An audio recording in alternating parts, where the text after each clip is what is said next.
ஏ guys எல்லாருக்கும் வணக்கம். இன்றைக்கி என்ன பார்க்க போகிறோம்னா ஒரு பெஸ்ட்டான ஜிப்ரானிக்கோட சவுண்ட் பாரை பற்றி தான் பார்க்க போகிறோம். இது வந்து பார்த்திங்கன்னா ஜீப் 501 மாடலு. நான் ஆல்ரெடி இன்னொரு மாடல் போட்டிருக்கேன், அது மாடல் மறந்து போயிட்டு.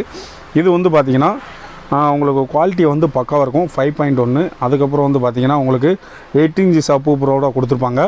அதுவும் போக உங்களுக்கு குவாலிட்டி 3D எல்லாமே எஃபெக்ட் பக்காவாக இருக்கும்.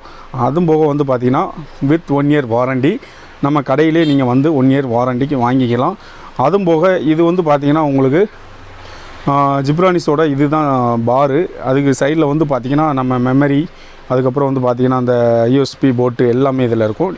ரிமோட் கண்ட்ரோலையும் பண்ணிக்கலாம். நீங்கள் இதுலேயும் ஒரு பட்டன்ஸ் இருக்கும், அதை நீங்கள் ப்ரெஸ் பண்ணி இது பண்ணிக்கலாம்.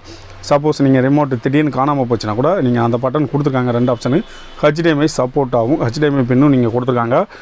உங்களுக்கு வந்து பார்த்திங்கன்னா 12 வோல்ட்டோட 12 வோல்ட்டாக உங்களுக்கு கரண்ட்லேருந்து வர்ற பின்னும் ஏசி பின்னும், அதுக்கப்புறம் வந்து பார்த்திங்கன்னா இந்த சப்வூஃபரோட பாக்ஸோட பின்னும் எல்லாமே அதிலே இருக்கும். நீங்கள் அப்படியே கனெக்ட் பண்ணிக்கலாம்.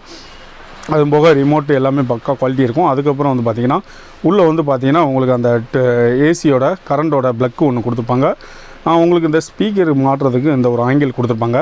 இந்த ஆங்கிள் வந்து பார்த்திங்கன்னா 2 போல்ட் இருக்கும். அந்த போல்ட்டில் நீங்கள் கரெக்ட் பண்ணி மாட்டிக்கலாம். பின்னாடியே இருக்கும். உங்களுக்கே நீங்கள் மைண்ட் அவுட் பண்ணி பின்னாடி எந்த இடம் இருக்குன்னு நீங்களே பார்த்து செலக்ட் பண்ணுற அளவுக்கு தான் வச்சுருப்பாங்க. ரொம்ப ஈஸி தான். அதுக்கப்புறம் வந்து பார்த்திங்கன்னா நீங்கள் சோத்தில் இந்த ஸ்பீக்கரை ஃபிட் பண்ணிவிட்டு கீழே கூட இது தரையில் வைக்கனாலும் வச்சுக்கலாம், இல்லை இதுக்கு ஒரு டேபிள் போட்டு வைக்கனாலும் வச்சுக்கலாம். எந்த அதிர்வும் அசையாது. நல்ல ஒரு ஃபினிஷிங் இருக்கும். பட் மட்டமான இடத்துல வச்சிங்கன்னா இது அசையாது. கொஞ்சம் பார்த்துக்கோங்க, அதை மட்டும் பார்த்துக்கோங்க. அதுக்கப்புறம் வந்து பார்த்திங்கன்னா சவுண்டு குவாலிட்டிலாம் பக்கம் இருக்கும். நிறைய பேர் சப்ஸ்கிரைப் பண்ணாமல் போயிருங்க. சப்ஸ்கிரைப் பண்ணிடுங்க மறந்துடாமல். நீங்கள் போகிற சப்ஸ்கிரைப் தான் நமக்கு